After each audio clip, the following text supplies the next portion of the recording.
I'm Abbie Unger. And I'm Jason Unger from Edisto Beach, South Carolina. And our pursuit is to build a brand that offers amazing products supporting the lifestyle of flight attendants and other hospitality professionals.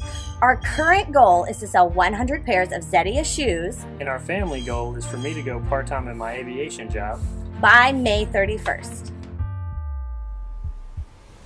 Abbie and Jason Unger met just over 10 years ago in one of their favorite places, the airport.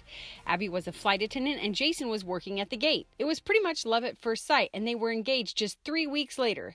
True adventurers, they moved 11 times in the first 8 years of marriage, but have finally found their home and settled down with their 3 children in Edisto Beach, South Carolina. In true opposites attract fashion, Abbie is the wild entrepreneur and Jason is the steady voice of reason. This led to a few tense moments and stalled business ideas in the beginning, but once Jason understood that his wife's entrepreneurial spirit was part of who she was and started to see her vision come to life, business took off. In 2013, Abbie started her business, Flight Attendant Career Connection, and published her first book, A Guide for Aspiring Flight Attendants. Abbie has helped thousands of aspiring flight attendants land their dream job, and her Facebook group of over 45,000 members has helped establish her as an expert in the aviation industry. This led to an infamous tweet from a flight attendant shoe manufacturer in Spain, offering her distribution rights to the USA. That's how Zedia Shoes USA was born. Abbie and Jason have been in the shoe business for just over a year. They have worked hard and had some surprising setbacks, including a direct hit by Hurricane Matthew, which closed down their town and cut them off from their inventory for over 2 weeks. But the hustle is starting to pay off. In this episode, you'll hear their story and their best advice for starting and growing a profitable Facebook group, for launching into manufacturing, securing strategic partnerships, and we'll discuss their crazy upcoming roadshow goal. Jason, Abbie, thank you so much for being on the show. We're super excited. You wrote a flight attendant book, right? Looking Skyward, and your group started to grow from like 5,000 to 40-something thousand. I mean, I know that took a couple years, but I remember it started to really snowball in that first year. So maybe talk about that. It was a guide to becoming a flight attendant. That's what my background is. Before I had my children, I was a flight attendant. And then I hung up my wings for a little while. But I wrote the book and started the Facebook group sort of as a way to support the book sales. And it just became a community that was more than I could have ever imagined it to be. Explain the business part. You started coaching and doing resume rewrites for aspiring flight attendants, right? Yes, I charge money for my books, workbooks, one-on-one coaching and resume services. The group is a free resource, and then also I'll do Facebook Lives and other things that are giving away content. We talk a lot about how to pack meals and what works as far as food and travel and just really being able to enjoy the lifestyle of a flight attendant. Before we switch totally into Zedia and the amazing growth, I want you to give your number one piece of advice for someone who wants to grow and sell from a Facebook group. Once you've got it going and you've got it sort of defined and you know what its purpose is, being genuine is number one, and showing up. So it takes a little bit of time investment. You don't have to sit there all day long, and you don't have to sit there for 5 hours in the morning, but you need to be visiting it all the time. Also, be very generous with your answers. So I have people who will ask me all the time, how do I become a flight attendant? How do I apply? What needs to be in my resume? Now, all of that is in my book, or they could pay me for an hour of my time and I could tell them exactly what they need to do. But I don't ever lead with that. If they ask me about the resume, I give them a couple tips or I send them to my free YouTube video. I don't say, well, if you pay me $145, I can show you exactly what goes in a resume when I rewrite it. So I try to be generous and just answer the question that they're asking, because that builds trust. Because I know you asked me, how do you build a Facebook group to sell? So people buy from those that they know, like, and trust. You have 3 children under the age of 5, 6? Under 6. Tell us how you've done that the last 3 years, and Jason too, man of many words. Also about how you guys juggled that with him working. I know he has kind of odd hours and 3 teeny tiny people. We do a lot of juggling, like you said. Jason works for an airline, and so he does work odd hours, which in some ways is good because he's not just gone all day long. He comes home in the afternoon. But I mean, we would really, really love for him to be able to come on board to the business more. Now they're getting older and the baby doesn't nap all day, 20 hours a day like he used to. And our youngest two, they go 2 mornings a week to preschool. Wow. That's still a lot of work done with kids at home. So mad props to you. I don't know how you do it. People are probably kind of wanting to know, okay, the transition from, you have a flight attendant coaching business and now you sell shoes. I actually got a tweet from a shoe company in Spain that designs and manufactures shoes for flight attendants. And they were looking for someone to partner with here in the US. And they just tweeted me and said, have you ever thought about joining the shoe industry? So I didn't say yes immediately because I don't know if that would have been wise, but I said, sure, let's find out more. Let's explore this a little bit more. And so we got some mentors involved, had lawyers look at the contract. We did a lot of due diligence. It took several months. We now provide beautiful, amazing, stylish, comfortable, safe shoes, uniform shoes for flight attendants and other hospitality professionals. I call myself the dining room manager because that's where most of our shoes are housed in our little. Where you guys are right now? Are you in your dining room? Yeah, pretty much. Yeah. Nice. On the basic level, kind of manages like the customer service, the advertising. Now that I say it's not so basic, but that's what she does, and in most of the selling, I'm more back office, shipping, returns. So how relieved are you going to be whenever you can finally get some fulfillment and warehousing and get those out of your house? It's going to be like we own a completely new house with extra room. And some of our goals are to show our kids the world. I work for an airline. Travel benefits are one of the perks. And, we just want this business to grow so we could put it in a fulfillment center, as well as me go part-time, so I have more time with my family. And, I'm not commuting as much back and forth to work. And it would just be a goal that would take us to the next level. We want to capture what things are really like for those of us in the trenches, and so I think it's perfect that this first interview ran long and Jason had to leave because somebody's got to go pick up the kids. So we continue the rest of the interview, just Abbie and myself. I know you guys just had a huge win for Zedia, so tell us about that. Yes, I'm super excited to say that 2 of our red shoes have been endorsed by Southwest Airlines as compliant with their new uniform that's launching in June. Here's one of them. Oh. Special shade of red. They call it warm red. And they sent that out to an employee-wide email. Is that right? Yes. How did you get that? I mean, I'm sure lots of people with the product dream about that kind of endorsement and built-in distribution to a customer base. So what did it take to land that deal? They were thinking about going with a vendor so that they wouldn't have to worry about the nuances of shades and red heels and black heels and heel heights and things like that. Did some research, did some Googling, found out what the person's position would be, and we emailed it was the brand identity department. And we emailed them with some information about our shoe, about who we were, that we were a family owned business, and we would we would just be honored to even be considered. And so they said, that sounds great. Let's talk about it. And so we talked, and we sent them a box of shoes to Dallas, to headquarters. And then we were invited to go and meet with Cintas in Chicago, which is the company that was doing their uniforms. And then they decided that they weren't going to do a shoe vendor. It took us a few minutes to kind of regroup a little bit because we were disappointed. We wanted to be the vendor. That's what we were working for. But then we realized if they were still allowing red shoes, we still had the perfect red shoe. So if we went forward with our program, we would still have, a dog in the hunt. And I mean, sometimes that's really all that you can hope for is to be, in the game. Now you guys, your main goal that we're going to be following on this journey is this roadshow, which I kind of don't even understand. So explain what this roadshow is and what you're hoping to get from this shoe roadshow. I was trying to figure out a way that I could have people try the shoe on without having to give retail a lot of my inventory to stock and a big old cut, because that was probably more than shipping. So I was like, how can I get the shoes on the feet of people so that they can just purchase it, or I can just ship it to them once without having to do an exchange? And so I thought, well, let's go on a road show. Also, our family has a good bit of wanderlust. We're all travelers. We're all, Jason and I met in the aviation profession, or in the aviation industry.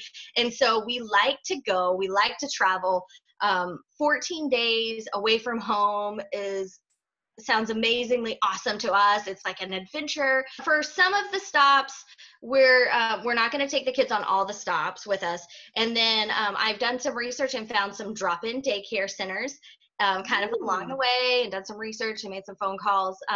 Also, we are part of a big church network, and so I've called some pastors that I know looking for babysitting referrals and things like that. I was just thinking about this as we were talking, and you and I talk about this a lot, about leveraging everything into something else. And so I was wondering if you had reached out to like some travel bloggers or travel podcasts or things like that you guys could probably get some more exposure around your roadshow. Have you thought about that? I have not thought about that, but I am planning to document sort of the family side of it, how we eat, how we budget, how we pack. Yeah. I've been watching a lot of YouTube videos to try to get some tips and things like that. And I haven't reached out to any of the people you mentioned, but I have been able to secure 2 sponsors. I thought that it would be really cool to use some unused space, basically inside the shoebox, to maybe advertise, for lack of a better word, some products that I believe in. This whole series about what it's like to be in the trenches. None of us are bazillionaires. I love that you guys are freaking, renting a van and taking your kids and going on a road show. I love that your dining room is your warehouse. I mean, that's like, I'm in what would be a guest bedroom right now that I've totally overhauled and people would think is really weird. I love that about your story. So what's your advice for other mompreneurs? Okay, so my advice for mompreneurs would be to give yourself grace and cut yourself some slack. Also, remember what's important, because I find myself so often having one, like, mommy, look, mommy, look, mommy, look, mommy, look. And I'm trying to do an email and I get so frustrated with them. And then I have to remember, like, well, what in this very minute, what is important? For me to turn and be like, oh my gosh, that's amazing. And then I'm back to my email. That's the right choice. Yeah. Not go sit down. I'll be there. I'm trying to work. Because that email can wait. I mean, it's waiting 15 seconds, but I forget about what is literally important in that moment. And so sometimes if they are, like, mommy this, mommy, mommy, mommy, I realize that they need me. So I'll have to put it away. And if the email, has to wait, my entire business is not going to crumble. I'm not going to lose the deal of a century because I went and watched, Ninja Turtles for 15 minutes. I'm like, you're right. It's not, right. It feels like it sometime, but it's not. This has been awesome. Thank you so much. And we can't wait to see how it goes. Let's see how they did. But before we do that, I want to remind you that you could be featured on the show. All you have to do is sign up at thepursuit.tv/join. That's where you join Pursuit Nation, and then you use the hashtag MyPursuit to share your goal, and people who are engaging with the show, cheering on their favorite contestants, crushing their goals, and doing amazing or interesting different type of things. Those are the people I want to feature on this channel. So join Pursuit Nation, use the hashtag MyPursuit, and hopefully I'll be talking to you soon about having your story here on The Pursuit in the Trenches. To recap, their goal is to sell 100 pairs of shoes in about a 2-week road show in order to get Jason to cut back to working part-time and spend more time with his family and in the family business. Now, let's watch their vlog and see how they did.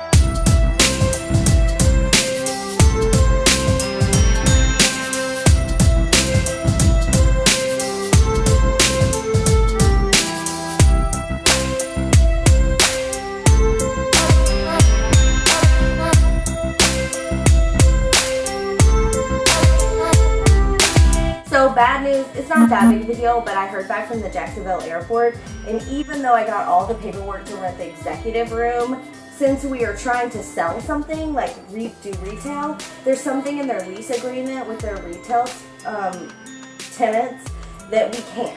So we're not going to be able to set up in that room and rent it to sell shoes, and we can't sell shoes if we set up. So I think that we should probably like mark it off the list for now. No, I agree, because if we can't sell shoes, like that's the whole purpose of going. Right.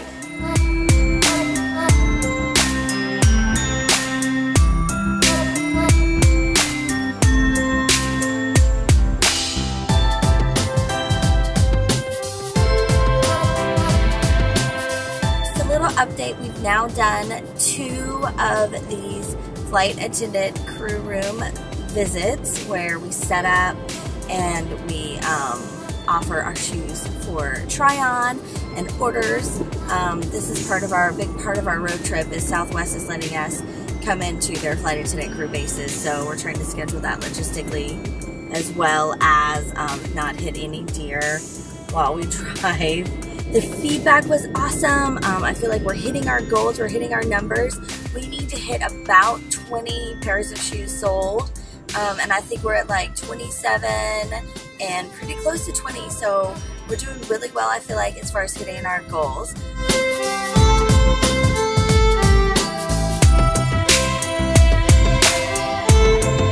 How was your day today? We're headed to Fort Lauderdale. You excited? Yeah!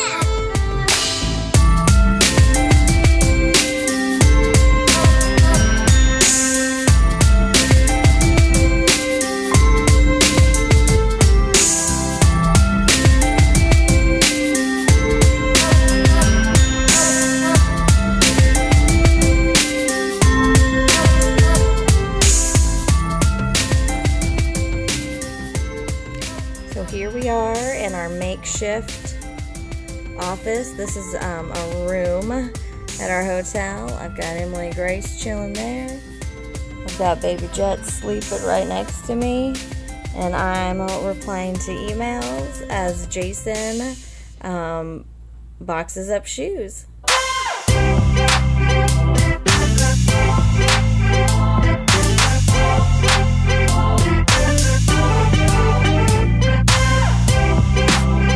What did we do today?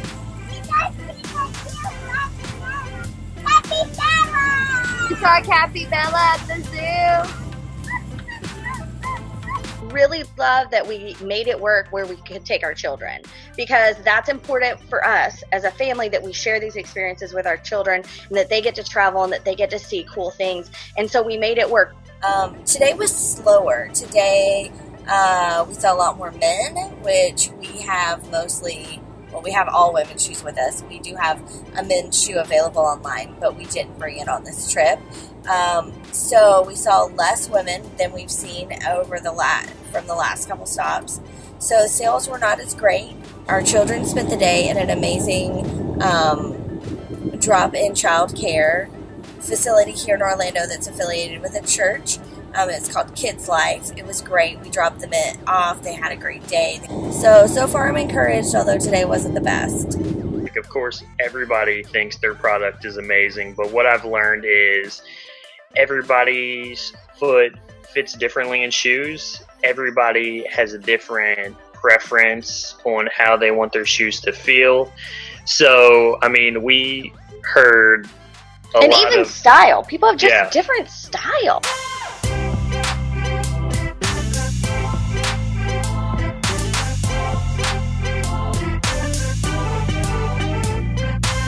We would fly into a city and we would be there the night before, maybe like 8 hours, which is not, I mean, that's normally a total night's sleep, and we were there that long. So we would get to the hotel, we would go to sleep for 6 hours, get up, take a shower, load everything up, clear security with 4 boxes of shoes, get to the crew room, spend 12 hours there, and then we would immediately pack up and get on another flight to go to the next city.